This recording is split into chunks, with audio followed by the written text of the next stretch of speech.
This is Wrestling in Mom's Basement. This is the Clash of Champions review show. Of course, I'm Patrick Young. This guy to my right is now the proud owner of an American Nightmare Bullet Club t-shirt, Joe Venuto. It was a Christmas gift from somebody in this room. We're not going to say who it was. Him. I think it was one of those action figures behind us. This is the Clash of Champions reviews. I think it was one of the Fire Religious Freebirds over there. SmackDown closeout is WWE closeout is pay-per-view schedule. Where the Clash of Champions for 2017. It was kind of an uneven show at times. Yeah. It was a little messy. Nothing bad, nothing like per se terrible. More like a little messy in spots. Yeah. But at times there was intriguing. AJ Styles held tight to the WWE Championship in the best match in Jinder Mahal's career.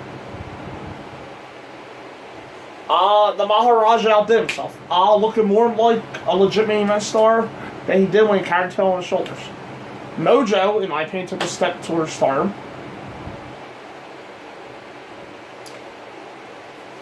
Mojo, so, yeah. I agree with that, yes. The tag team scene continued to buzz. And the United States title outdid expectations too. Clash of Champions did kind of have his blunders. I guess blunders. Yeah. As well. I thought the lumberjack match, the lumberjack simulation during the match itself was kind of overused. Yeah, it was kind of overused to the point of overbooking. Probably get past it. Breezango faded into the background. Yeah. But it shouldn't have been a competitive match either. Yeah. Probably shouldn't use Breezango in that spot either, though, but yeah.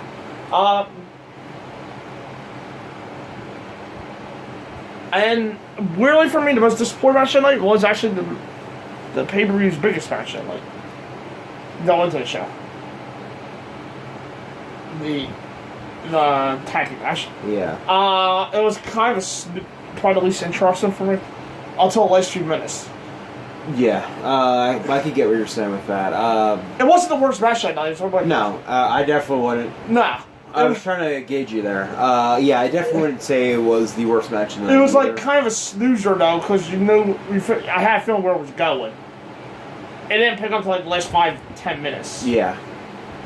But we'll start with Zach Ryder Rally recap coming from Bleacher Report. Yes. The collision of the Hyper sold the fight move the outside right away.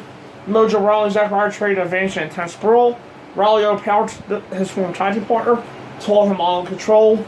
Editor taking a little punch and Ryder charged back, but the comeback didn't last long. A run form shot left Long Island IZ out cold. The match was fine with me. It's actually an improvement for Mojo here, who I didn't really think of as highly before, but he's turning into somewhat okay. I am interested in see where he goes forward from this. So I hope for big things in his future. The match itself was just like your run-of-the-mill type action. But Mojo himself, he I thought he looked tremendous honestly as a heel. Yeah. Here, his intensity was great. He what's the word I'm looking for? He looked, I guess, transformed. I guess he looked motivated, excited. And it looked like he actually had momentum. The video package I did before the match was excellent. It was a great video package. WWE does have to move him out of the pre-show slot, and I heard of because I actually think Mojo's actually poised to make an impact as a heel of SmackDown. Yeah, I know. I complimented Jinder and Mojo all on the same night. And the same in the first 5 minutes of our video. Mind blown. Yeah. I gave the match a C. I gave it a C+. Up first, Baron Corbin on the main show. Baron Corbin is by Rivers Dolph Ziggler for the United States Championship. Baron Corbin found himself at the ropes in a double team as Bobby Roode and Dolph Ziggler wanted to take him down. The Glorious won Ziggler briefly. Fought alone before the United States Championship stormed back in the fray. The Lone Wolf took over with Falk off his lead both foes and arrived on his feet. The combatants all scored shows near falls after Corbin crashed into the ring post. This show came with milliseconds to win, but couldn't finish off Roode. Corbin succeeded that victory, locked up too as Ziggler slipped in. Corbin had Bobby in the base, and Dolph slipped into the zigzag to Corbin, and Corbin and Dave's Bobby, and Dolph and Corbin for the win and the United States title. It's a very shocking result. I didn't expect Dolph to actually get the United States title. However, this match was really good. I felt it was very fast paced.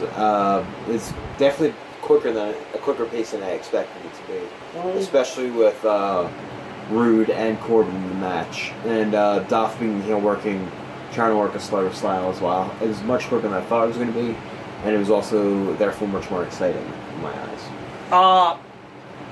For me, the match was very strong, quick pace, especially the final third of the match.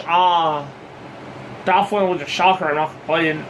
It was just that he's kind of a low priority at this point, but he got the win and he's now the United States champion. The only thing I will say is Corbin was just getting going.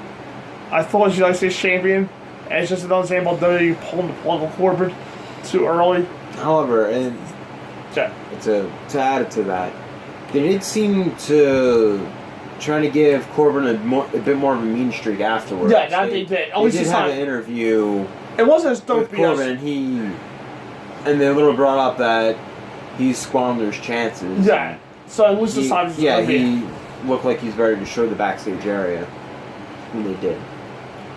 Oh, and another one said the story was cold too, going through the match. Oh yeah. But the three guys did bust their race in the match itself. I gave it match name honors. Give it, I believe it was a B. I gave it. Okay. Fatal 4-Way SmackDown Tag Team Championship match. The Usos versus New Day versus Shaggy and Shawn Michaels versus Aiden English and Rusev. Aiden English signed 12 days of Rusev before the match on the way. Yeah, Rusev Day was very over in Boston. Yes. That's nice. Chad Gable, Jey Uso, Aiden English, and Kofi Kingston began things all for their respective teams. Seconds later, Wrinkler and Brawl erupted. The New Day emerged from the chaos on top. On game, a one-upmanship broke out between star opponents. The Usos fought their foes. Gable and Benjamin counterpunched in a big way. English and Rusev had their turn atop the heap as well. The Lion Bulgaria clung to big and down low enough to claim the titles. That's his super kick and diamond splash. The Usos held on to their belts for a will.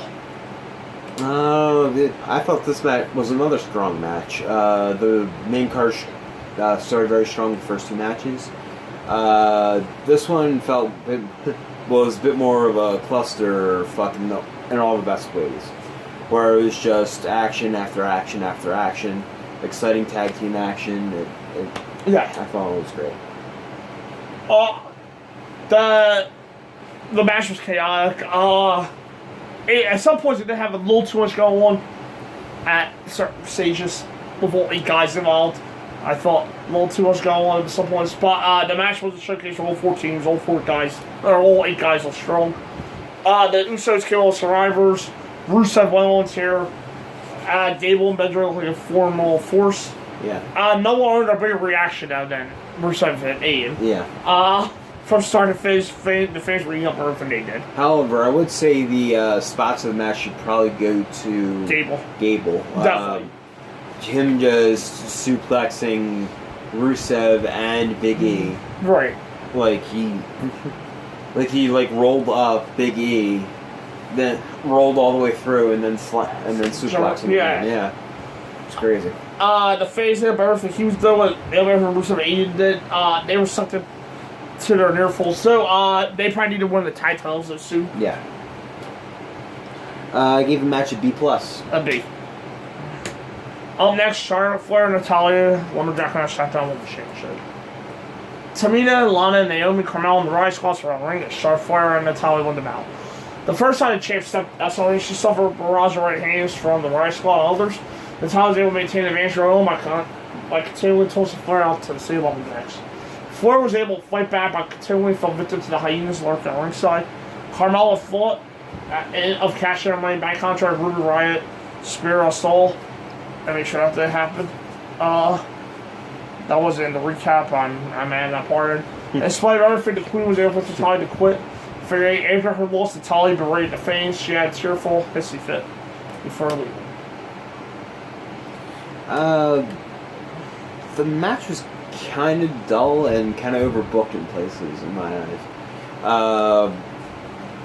The SmackDown match that Charlotte and Natalya just had, for Charlotte to be crowned the champion, I felt was much better and a much better sign of their old chemistry they had together.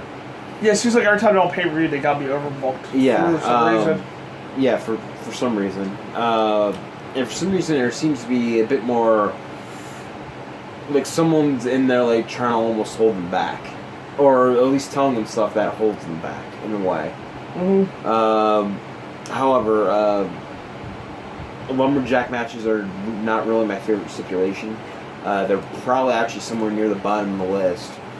Probably a few spots above Judy Bagwell on a pole match, but it's somewhere near the bottom of the list because they tend to just be overbooked.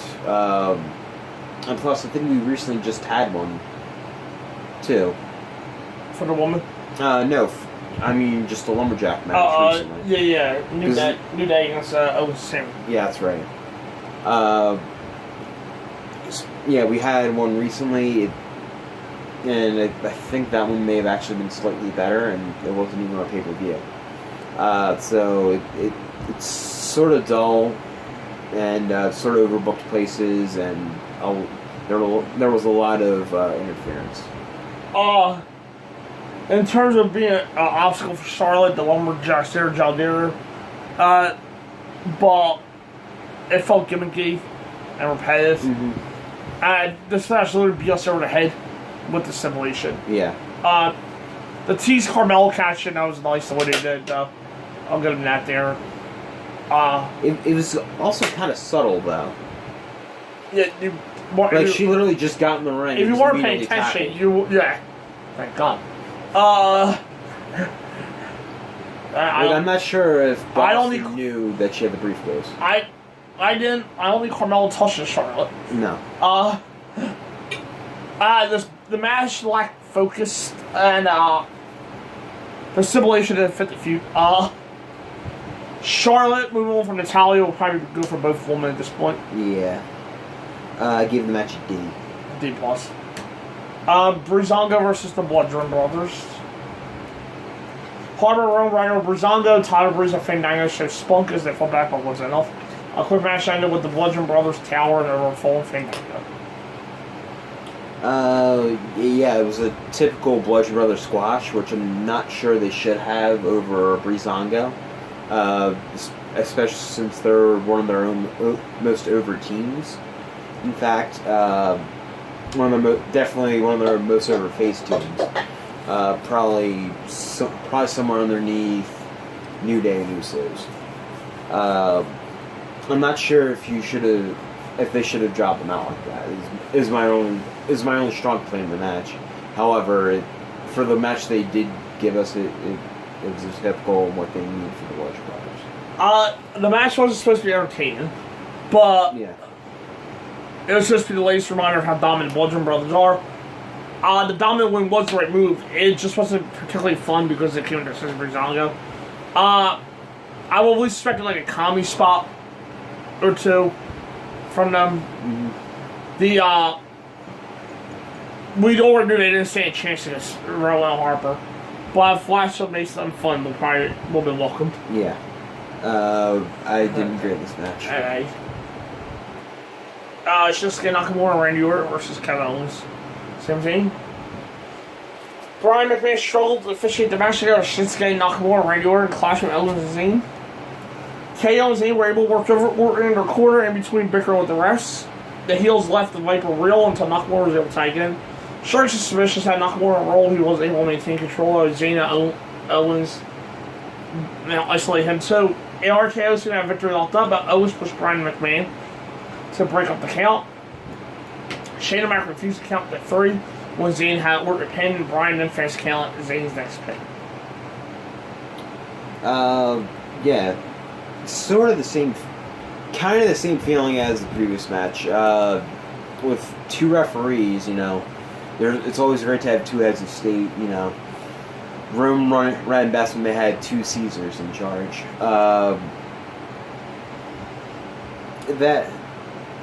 But having both Shane and Brian in the ring kind of almost complicated things in the very beginning. Where a lot of the match was about them. They took a lot of the focus away from the competitors, and the action that's supposed to be on in the ring. It's not like I didn't expect it though. Right. However, by the end it started to pick up, but still, I think there was a little bit too much. I think they're a little too heavy on the two referees going into it. Like Pat said, playing similar referees were the star of the story, overshadowing the superstars. Yeah. They over-relied on that part of the story, so that caused the match itself to just sit in the background. Yes. It was kind of slow, underwhelming, just considering the 4 guys who are in the match. Too. It's not like any number of slouches in the ring, so. Exactly, yeah. It set up some intriguing tension between Daniel Bryan and Shane, so moving forward, so just pushing that. But it was kind of a match that the always did have to sit for to get to the main point. Yeah. I just getting back to it. There were spots I really did enjoy in this match. But it just sort of got muddled a little bit at the beginning. It was sort of very hard to get into at the end. Yeah. I ended up giving this match a C+. I was disappointed if it was in it. D+. Huh. It was the story that carried it in it for me. I'm sorry, when you tell me you're getting these 4 in a match, my expectations are automatically higher. I've been underwhelmed by Nakamura, I've been saying on the main roster. Yeah, I honestly didn't expect anything different as soon as they announced Shane was going to be the referee for this match.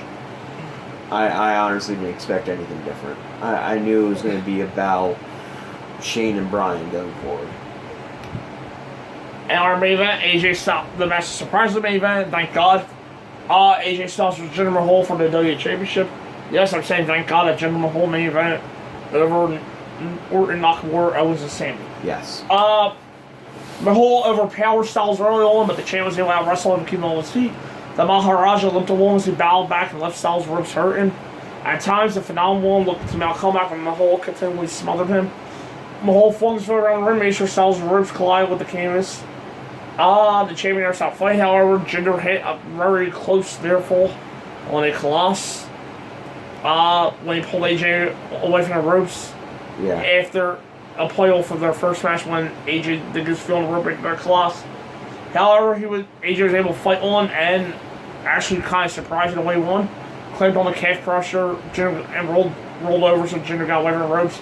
And actually made Jinder tap, which I didn't expect. Yeah, I didn't expect him to tap either.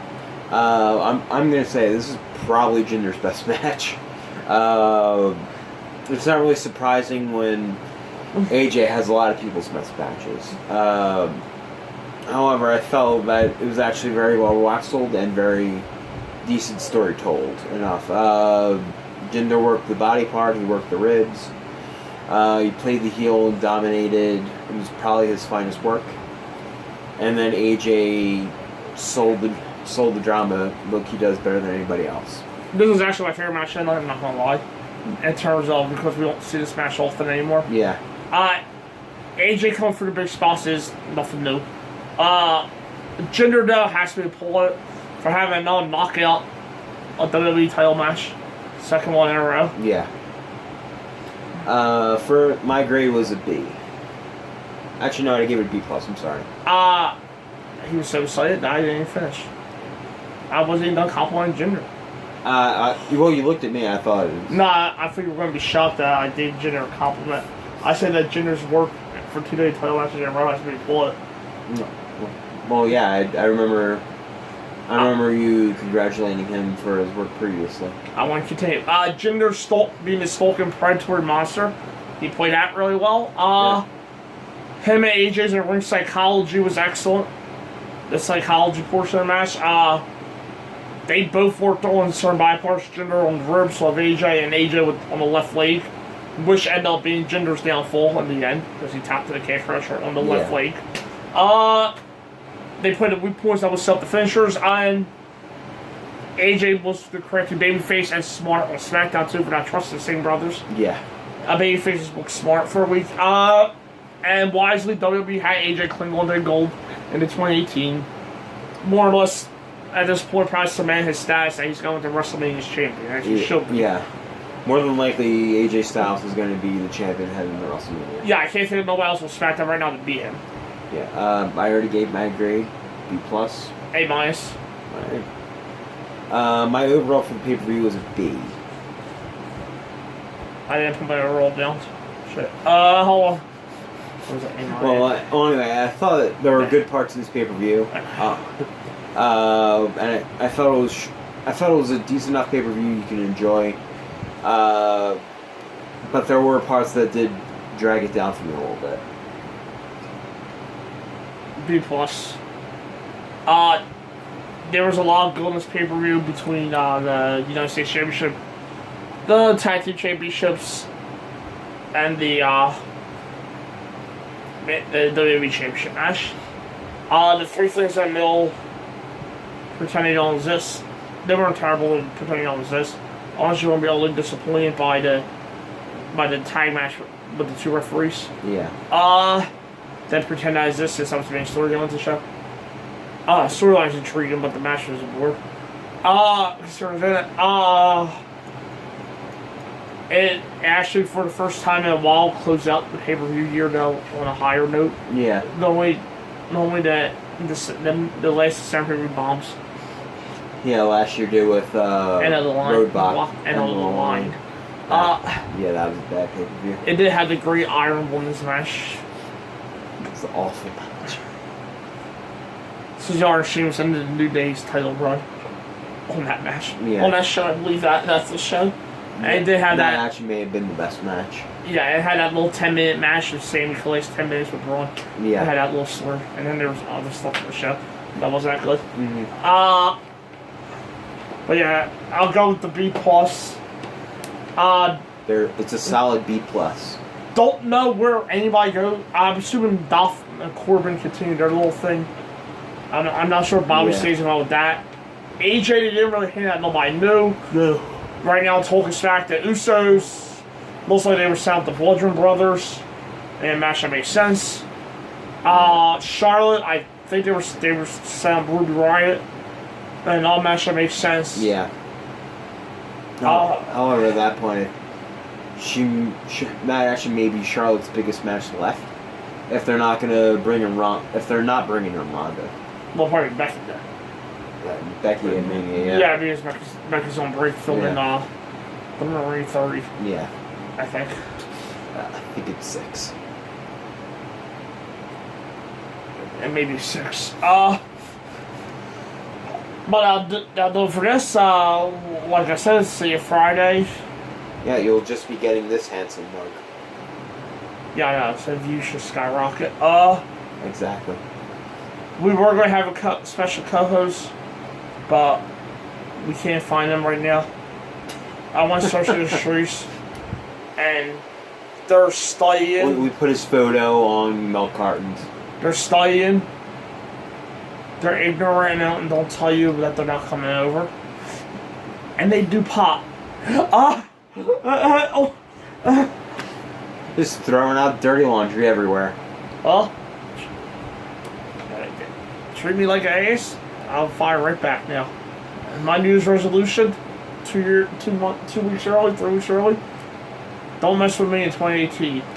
Because your ace will be exposed on YouTube. And I will use this channel to rant about certain people.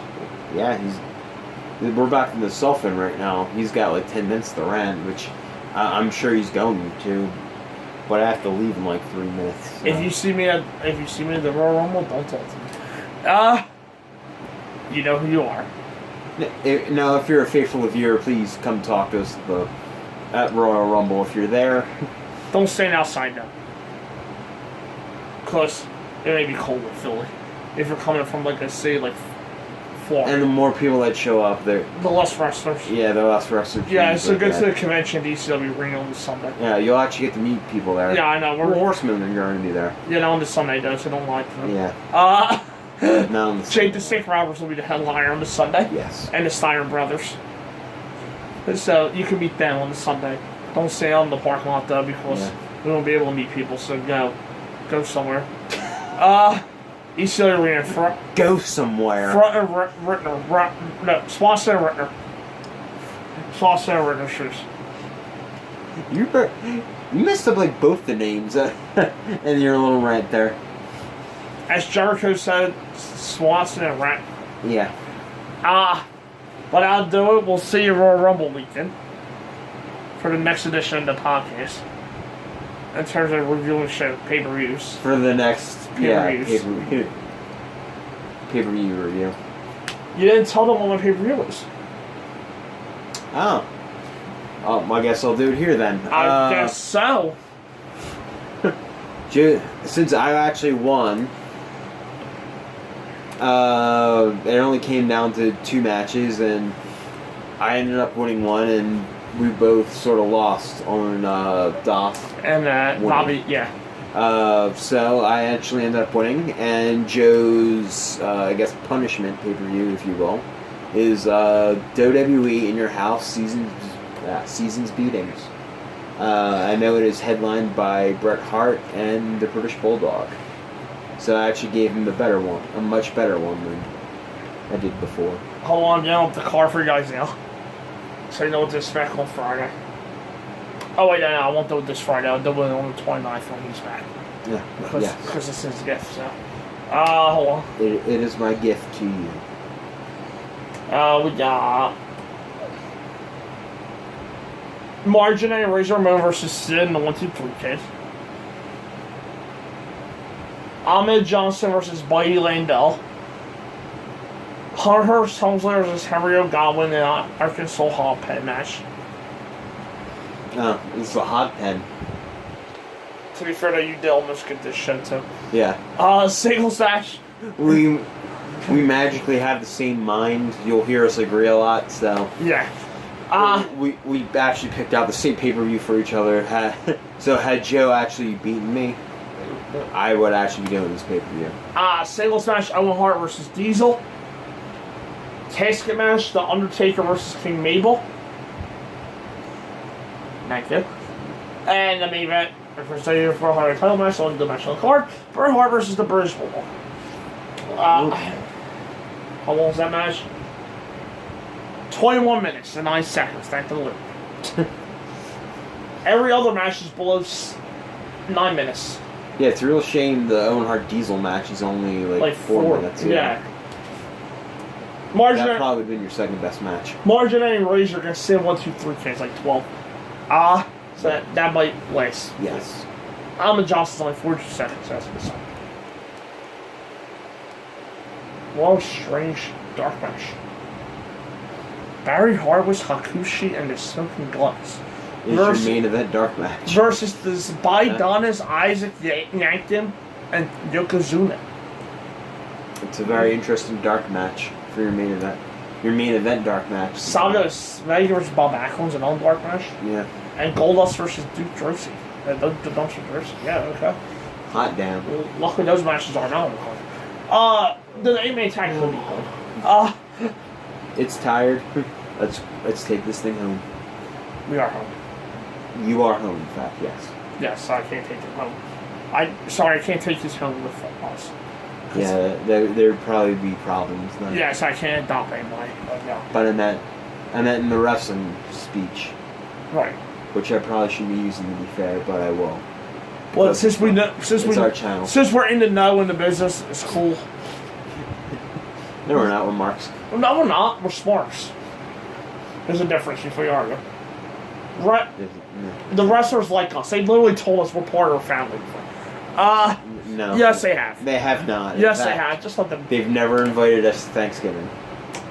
Well, I don't want to go to Thanksgiving. I hate moving around Thanksgiving.